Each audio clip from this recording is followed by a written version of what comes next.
উত্তরবঙ্গের পূর্বাভাসে। উত্তরবঙ্গেও মোটামুটি ভাবে এই যে প্রচুর ময়েশ্চার ইনকারশন হওয়ার ফলে এবং মানে মনসুনটা ফেভারেবল থাকার জন্য আমাদের দক্ষিণবঙ্গে, উত্তরবঙ্গেও সেই কারণে, একই কারণে আর কি, ময়েশ্চার সেখানেও পৌঁছে যাচ্ছে।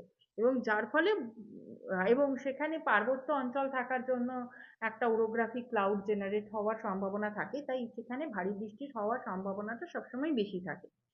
এইবার আজকে 27শে জুলাই সেখানে অতি ভারী বৃষ্টির সম্ভাবনা রয়েছে এক দু জায়গায়, জলপাইগুড়ি এবং আলিপুরদুয়ারে।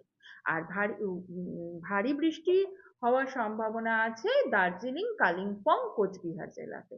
এছাড়া অধিকাংশ জায়গাতেই, অধিকাংশ নয়, অনেক জায়গাতেই হালকা থেকে মাঝারি বৃষ্টিপাতের সম্ভাবনা রয়েছে প্রত্যেকটি জেলাতেই উত্তরবঙ্গে। এবার আসছি 28শে জুলাই।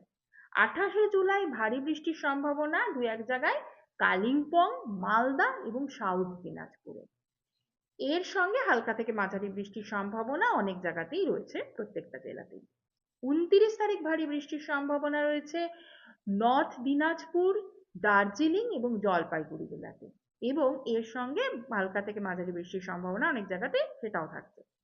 এরপর 30 তারিখে আর ভারী বৃষ্টির সম্ভাবনা নেই, কিন্তু 31 এবং 31শে জুলাই এবং 1লা আগস্ট আবার ভারী বৃষ্টির সম্ভাবনা তৈরি হচ্ছে, এবং 2রা আগস্ট আবার ভারী থেকে অতি ভারী বৃষ্টির সম্ভাবনা তৈরি হয়েছে। তো 31শে জুলাই ভারী বৃষ্টির সম্ভাবনা রয়েছে আলিপুরদুয়ার, জলপাইগুড়ি এবং কালিম্পং জেলাতে। 1লা আগস্ট ভারী বৃষ্টির সম্ভাবনা জলপাইগুড়ি, আলিপুরদুয়ার, কোচবিহার জেলাতে। আর 2রা আগস্ট ভারী থেকে অতি ভারী বৃষ্টির সম্ভাবনা আলিপুরদুয়ার, জলপাইগুড়িতে, এবং ভারী বৃষ্টির সম্ভাবনা দার্জিলিং, কালিম্পং ও কোচবিহার জেলায়।